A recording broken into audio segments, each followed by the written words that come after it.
Welcome to Kavitha recipe Tamil. இன்னைக்கு பார்க்க போகிற ரெசிபி ஒரு அருமையான, ரொம்ப சுவையான, எப்பவும் ஒரே மாதிரி சாப்பிடாம சிக்கன் மட்டன் அந்த மாதிரி சாப்பிடாம இந்த மாதிரி வெஜ்ஜு புலாவ் செய்ய போகிறோம். இது எப்படி ஒரு மீல் மேக்கர் வச்சு எப்படி செய்யலாங்கிறத வாங்க பார்க்கலாம். ஃபஸ்ட்டு இந்த ரெசிபி செய்கிறதுக்கு வீட்டில் எப்போவும் சமைக்கிற அரிசி இருந்தால் போதும், இல்லைன்னா நீங்கள் பாசுமதி அரிசி எடுத்துக்கோங்க. இதுக்கு தேவையான பொருள் வெங்காயம், தக்காளி, பட்டை, கிராம்பு, பச்சை மிளகா தான் இதுக்கு தேவைப்படும். இஞ்சி பூண்டு விழுது இதை வச்சு செய்யலான்னு பார்க்கலாம். இப்போ வெங்காயத்தை இந்த மாதிரி நான் கட் பண்ணி எடுத்து வச்சுருக்கேன். தக்காளி நல்லா பழுத்த தக்காளியாக ஒரு 2 தக்காளி கட் பண்ணி எடுத்து வச்சுருக்கேன். பச்சை மிளகா ஒரு 2 3 பச்சை மிளகா காரத்துக்கு ஏற்ற மாதிரி எடுத்துக்கோங்க. இஞ்சி பூண்டு விழுது இஞ்சி கம்மியாக இருக்கணும், பூண்டுடைய அளவு மட்டும் அதிகமாக இருக்கணும். அதை ஒரு பேஸ்ட்டாக அரைச்சி எடுத்து வச்சுருக்கு. பட்டை, கிராம்பு, ஏலக்காய், கசகசா இந்த மாதிரி எடுத்து வச்சுருக்கேன். நான் பாஸ்மதி அரிசி 2 கிளாஸ் எடுத்து வச்சுருக்கேன். நீங்கள் அதுக்கு பதிலாக நீங்கள் வீட்டில் எப்போவும் சமைக்கிற அரிசி கூட எடுத்துக்கலாம். நான் குக்கரில் செய்ய போகிறேன். நீங்கள் பாத்திரத்தில் கூட இந்த மாதிரி நீங்கள் செய்யலாம். இப்போ ஸ்டவ்வை பற்ற வச்சு குக்கர் எடுத்துருக்கேன்.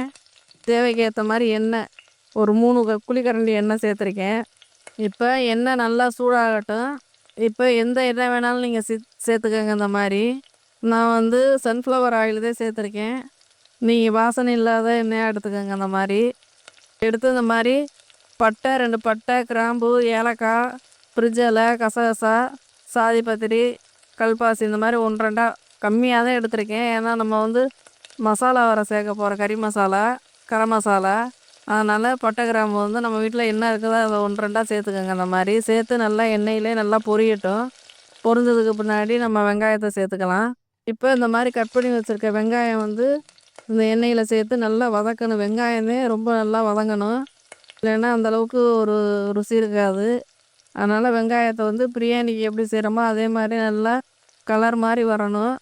நல்லா டார்க் ப்ரௌனாக வரந்தோட்டிக்கு நல்லா அந்த மாதிரி மிக்ஸ் பண்ணிக்கிட்டே இருங்க. ஸ்டவ்வை கூட்டி குறைச்சி வச்சு ஒரு 5 நிமிஷம் 6 நிமிஷம் ஆகும். அது வரையும் வெயிட் பண்ணி பொறுமையாக அதை நல்லா வதங்கட்டும். இந்த பக்கம் நான் அரிசி எடுத்து தண்ணியில் ஊற வச்சுக்கிறேன். இந்த பக்கம் மீல் மேக்கருக்கு தண்ணி சூடு பண்ணிக்கிட்டு மீல் மேக்கர் சேர்த்து கொஞ்சம் நேரம் ஒரு 2 நிமிஷம் 3 நிமிஷம் சுடுதண்ணியில் போட்டு எடுத்துக்கலாம். இப்போ வெங்காயத்தை நல்லா அந்தளவுக்கு நல்லா வதங்கட்டும். நான் இந்த 2 கிளாஸ் அரிசிக்கு இந்த அளவு தான் எடுத்திருக்கேன் மீல் மேக்கரு. நீங்கள் இதுக்கு பதிலாக மஷ்ரூம், பன்னீர் இந்த மாதிரி கூட சேர்த்து இந்த மாதிரி ரைஸில் போட்டு செய்யலாம். ரொம்ப நல்லாயிருக்கும். குழந்தைங்களும் விரும்பி சாப்பிடுங்க. நீங்கள் ஒரு லஞ்சு பாக்ஸுக்கு கூட அந்த மாதிரி செஞ்சு கொடுத்து அனுப்பலாம்.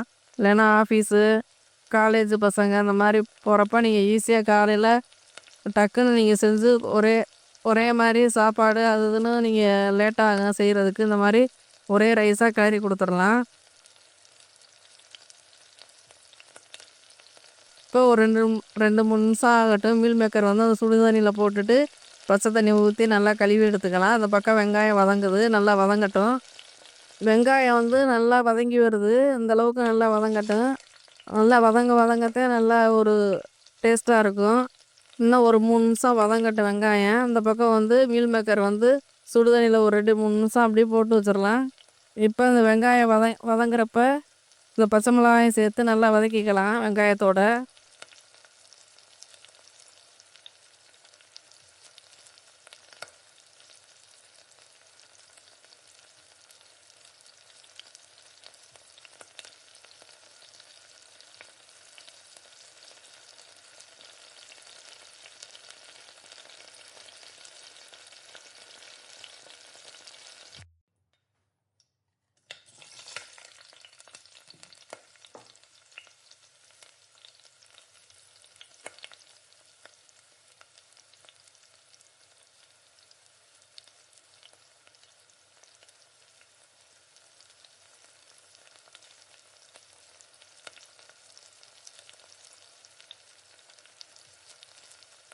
இப்போ இந்தளவுக்கு நல்லா வதங்கினதுக்கு பின்னாடி இஞ்சி பூண்டு விழுது இதையும் இது கூட சேர்த்துட்டு நல்லா பச்சை வாசனை போகிற அளவுக்கு நல்லா வதக்கிக்கணும்.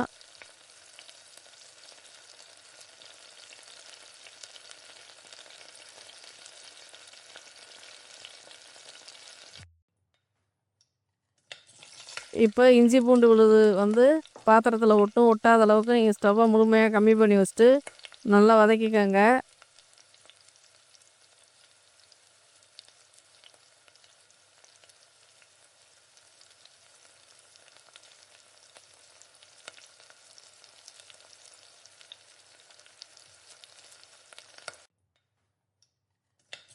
இது கூடவே தக்காளி சேர்த்து வதக்குறப்ப இஞ்சி பூண்டு விழுது வந்து நல்லா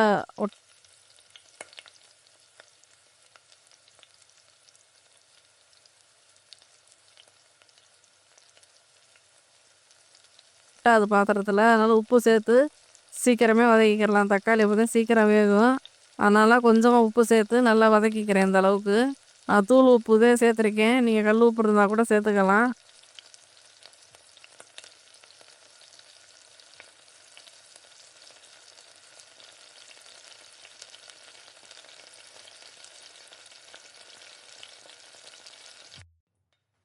இப்போ அந்த மாதிரி உப்பு போட்டு வதக்குறப்போ நல்லா வதங்கிடும் சீக்கிரமே.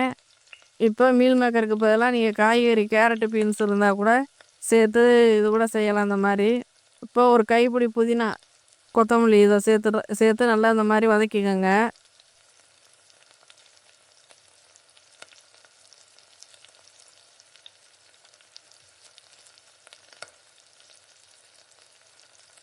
புதினா சேர்க்குறப்ப இன்னும் கொஞ்சம் நல்லா இருக்கும் டேஸ்ட்டு.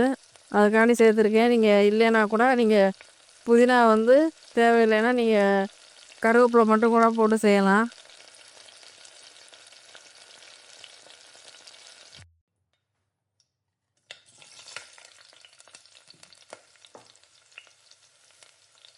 இப்போ மசாலா சேர்த்துக்கலாம். நான் வந்து தனி மிளகாத்தூள் காஷ்மீர் சில்லி, மஞ்சத்தூள், தனி மிளகாத்தூள் காரத்துக்கு ஏற்ற மாதிரி வீட்டில் அரைச்ச பொடி, கரம் மசாலா ஒரு 2 ஸ்பூனுக்கு சேர்த்து நல்லா அந்த எண்ணெயிலே போட்டு இந்த மாதிரி வதக்கிக்கணும்.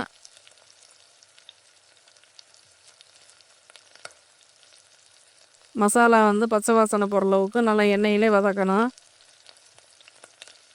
நல்லா இந்த அளவுக்கு வதங்கினதுக்கு பின்னாடி கொஞ்சமாக தயிர் சேர்த்துக்கிறேன். ஒரு 2-3 ஸ்பூனுக்கு ஏற்ற மாதிரி சேர்த்துருக்கேன் தயிர்.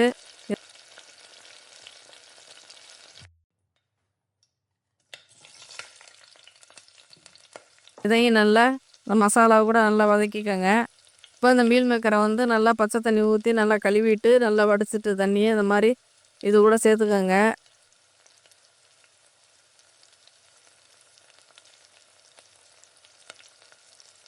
சேர்த்து ஒரு நல்லா கிளறி விட்டுட்டு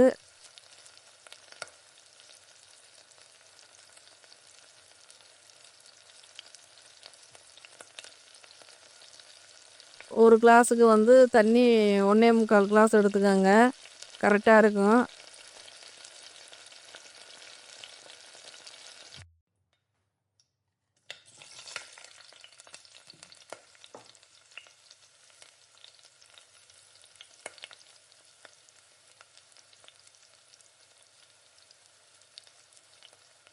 ஒன்றரை கிளாஸ் தான் எப்போவும் வைக்கிறது. அது அரிசி வேகாத மாதிரி ஆயிடுறதுனால நான் 1.25 அளவு, ஒரு கிளாஸ் அரிசிக்கு 1.25 தண்ணி அளவு மீல் மேக்கர் போட்டு இந்த மாதிரி நல்லா எண்ணெயிலே வதக்கி விடுங்க.